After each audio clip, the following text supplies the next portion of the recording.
Счастье, счастье, счастье летит в 23-й год. А мы вместе, все вместе запускаем это счастье в 23-й год. И оно обязательно, конечно же, обязательно прилетит. Итак, смотрим с вами полнолуние, которое будет 8 декабря в знаке зодиака Близнецы. Точно такое же полнолуние. И даже так же были расположены планеты в 1990 году. Точно так же было полнолуние в знаке зодиака Близнецы вместе с Марсом. Марс находился в Близнецах, находился в ретроградном движении, и было это 2 декабря. Сейчас полнолуние 8 декабря в знаке зодиака Близнецы. Марс находится в Близнецах и тоже в ретроградном движении. Посмотрите, какая происходит аналогия. Идет повторение. Это может точно так же и повториться. Какие-то моменты могут повториться и на этом транзите, вот на таком полнолунии. Напряженный аспект между Марсом и Солнцем выстраивается в этот же день 8 числа. Само по себе полнолуние в Близнецах, если бы не было этого напряженного аспекта, оно очень познавательное. Да, полнолуние, да, нужно какой-то итог подвести, завершить какое-то дело, но ты с большим интересом и любопытством это все заканчиваешь. Но здесь присутствует устойчивая, твердая оппозиция, которая выстроена между Солнцем и Марсом. Огненная такая оппозиция. Солнце, само по себе Солнце, оно в стихии огонь, находится оно в Стрельце в стихии огонь, Марс это огонь, то есть очень такое огненное. О чем это говорит? Острота, спонтанность, вот так, как делает огонь. Вот эти пламя, языки огня, они очень спонтанно, они очень произвольно действуют. Вот то же самое происходит здесь у нас на Земле. Спонтанность. И спонтанность такая прям обжигающая. Как-то хочется поспорить, как-то хочется поскандалить, что-то выяснять, что-то к чему-то возвращаться. Уже может быть даже те вопросы решены. И вроде мы с тобой обо всем уже договорились. И все точки расставлены. И, казалось бы, завершено какое-то дело. Нет, ты захочешь вернуться назад, что-то там вспомнить, что-то тебя там не устроит в этот момент, хотя уже все было закрыто дело. И так далее. То есть возникает такая ситуация, как будто бы неконтролируемо. Вот тебя что-то как-то внутри, такой энергия лишняя и энергия спонтанная, энергия рискованная. Вот такая какая-то ненужная абсолютно энергия. Очень много огня, но в знаке, где стихия воздух. То есть огонь вот такой неуправляемый. Это то же самое происходит у тебя внутри. Если ты про это не понимаешь и не знаешь это состояние. Но если ты понимаешь, если ты знаешь эту подсказку, ты можешь управлять этой своей энергией. Потому что кто управляет твоей головой? Управляешь ты сам. Ты хозяин своей головы. И применяя знания и применяя действия. Действуя соответственно. Смотрите, это оппозиция такая сильная физическая сила. Риск ненужный, импульсивность, возбудимость, спонтанность, агрессивность. И все это очень эмоционально. Сама по себе Луна, полнолуние, которая находится в Близнецах, она управляет раками. Там находится Лилит, которая тоже подключается здесь очень хорошо, потому что она прекрасно работает, делает свою функцию где? с Меркурием, то есть с близнецами, там, где управляет Меркурий. А где находится Меркурий? А Меркурий находится в Козероге. И вот эта ситуация нас с вами спасает. В Козероге дело со словом не расходится. И любое дело сначала мысль зарождается, ты сначала ее обрабатываешь, думаешь, и только потом ты действуешь. Вот таким образом управитель близнецов себя ведет в Козероге. То есть тут не забалуешь. И понимая вот эту связь, ты можешь очень хорошо этим аспектом управлять. То есть обязательно продумывай. Да, очень много огня, и Марс будет подогревать этот огонь еще больше, разогревать эту страсть. Но ты осознавая, что Меркурий находится в Козероге, и то слово, которое ты выбросил, и тот конфликт, который ты послал, что послал, то получишь. То есть, да, ты послал конфликт, что ты от этого конфликта получишь? Ты получишь такой же конфликт. Другому пожелаешь, сам получишь. Это все примеры жизни про это говорят. Что ты пошлешь, что ты пожелаешь, то ты получишь. Потому что мы с вами, это мысль. Какую мысль я посылаю, такую я ответ получаю. Вот таким образом это полнолуние заставит нас, с одной стороны, вот эта энергия, большой прилив энергии, который у нас с вами будет в этот период, можно направить эту мощь, эту силу, эту огненную сильную энергию, которая всегда идет по двум путям. Один путь, где ты рискуешь, где ты спонтанно, где ты проявляешь сначала действие, ты агрессию проявляешь, ты проявляешь неуправляемость какую-то. И есть другой путь, когда ты всю эту энергию огненную, сильную, марсовскую энергию, ты можешь направить совершенно в другое, в свое совершенство, сдать экзамен. А как раз в этот период ты можешь эту сильнейшую энергию, спонтанную энергию. А ну-ка я возьму, у меня экзамен есть, который я не сдал. И я сейчас так подготовлюсь. И эту силу направить на учебу. Учебу. Знания – это основное в близнецах. Я направлю, я выучу этот предмет, и я пойду сдам экзамен.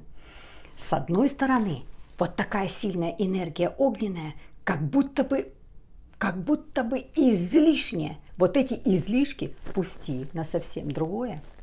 Начни какой-то бизнес. Ты эту силу энергии можешь направить сюда. Наоборот, никакой конфликт. Любой конфликт нивелировать можно. То есть всегда выбор за тобой. Ты можешь идти с этой энергией, понимая, зная эти подсказки, применяя в своей жизни, ты можешь идти в двух направлениях. Не бывает одного направления. Если вот здесь тупик, дверь закрылась, откроется еще 5 дверей. И мы с вами знаем. И всегда хорошо, когда есть выбор. Любой аспект нам дает возможность выбора. Просто подсказку, что это за аспект, как это происходит. А выбор за тобой. По любому пути ты можешь сам пойти. Дальше. Следующее, что мы с вами смотрим. А мы с вами смотрим, что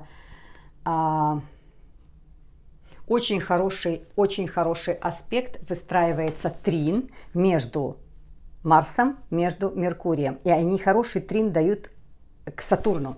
То есть Сатурн это учитель, это мастер, это гуру. Он тебя учит, у него очень большой опыт у Сатурна. Поэтому мы, еще раз говорю, выбираешь два пути. Здесь тебе помощь идет от Сатурна, который тебе скажет, тебя направит, тебя какую-то даже рамку загонит, тебя как-то остудит, успокоит, тебя просто правило тебе какое-то подскажет. Вот вылезет какое-то тебе правило, вылезет какой-то опыт, который, если я сейчас так сделаю, я наткнусь на какие-то грабли, а ну-ка мой опыт, я вернусь, посмотрю, был ли у меня такой опыт в моей жизни. Я уже это проходил, я знаю, этот опыт у меня уже был. То есть Сатурн покажет тебе, вернет тебя в какой-то твой уже опыт. А тем более мы с вами имели этот опыт. Это было в 1990 году. Имели этот опыт. Если ты по возрасту еще не проживал этот период, ты можешь вспомнить период своих родителей. ты можешь вспомнить период исторический, как это проходило. То есть опыт, конечно же, есть, и ты можешь этим опытом воспользоваться.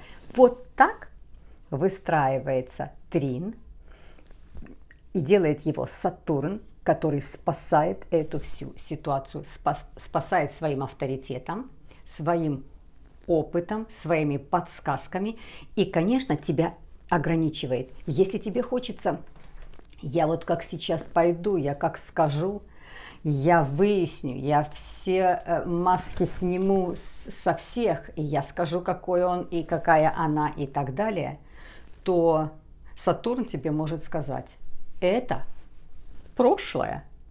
С этим тебе нечего разбираться. Ты на каком-то предприятии работал, ты уже оттуда уволился. Зачем тебе нести этот груз, который тебя будет душить?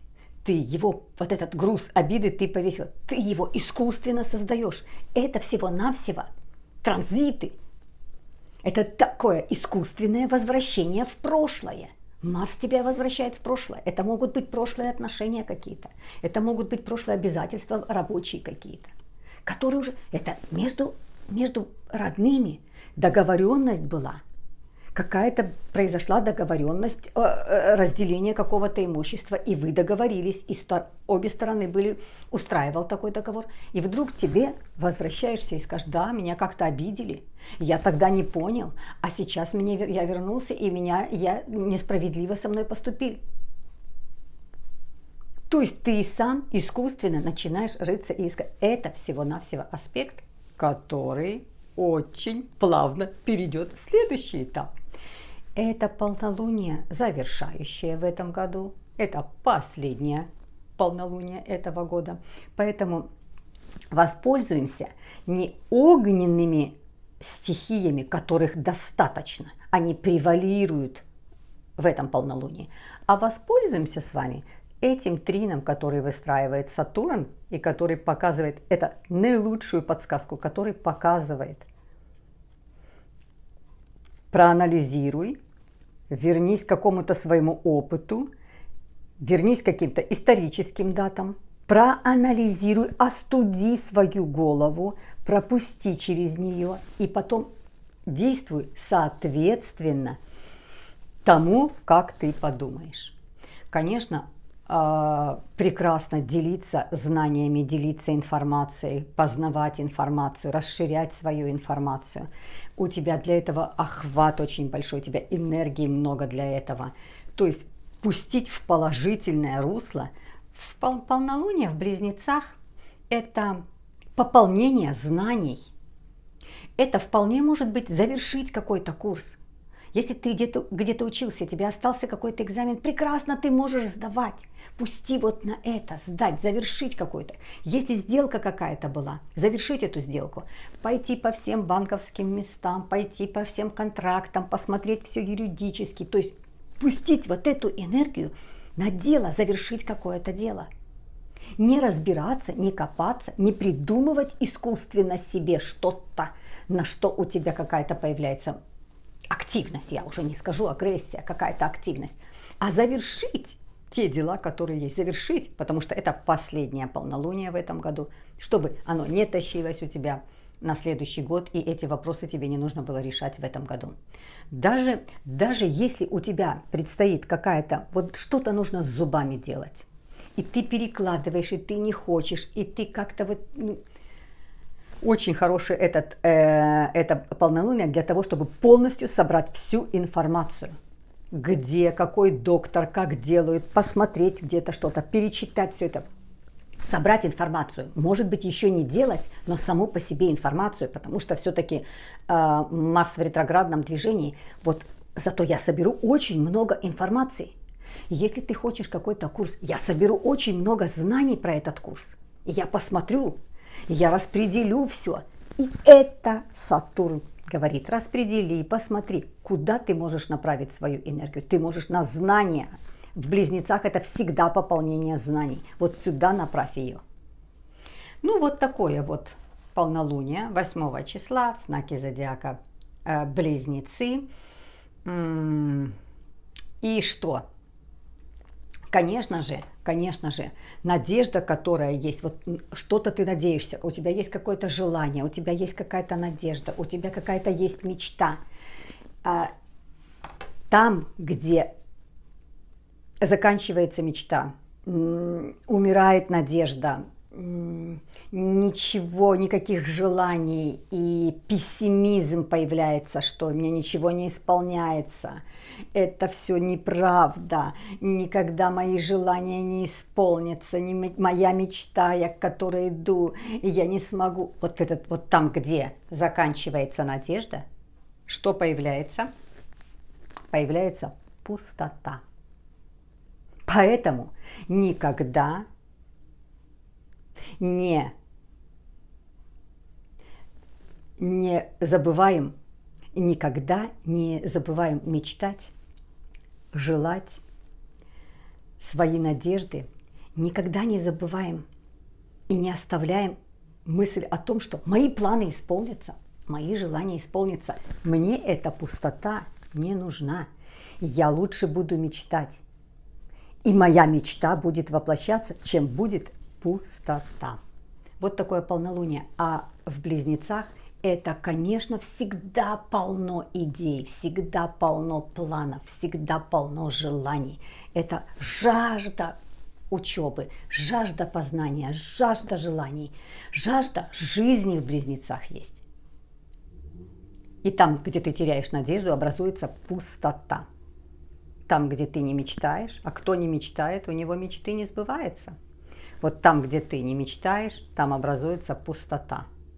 Заполним ее желаниями, мечтами, планами. И это нам в это полнолуние очень сильно помогает сделать Сатурн. Сатурн помогает это сделать. Ну вот такое вот полнолуние, которое, я абсолютно уверена, применяя знания и подсказки, можно прекрасно пройти этот аспект, вернее, этот транзит. Ну что, мои хорошие, запускаем счастье, запускаем мечты, запускаем желания, чтобы никогда не возникала эта пустота. Ну и, конечно же, вижу Розану, слышу такие слова. Ставлю счастливый лайк. Обнимаю вас.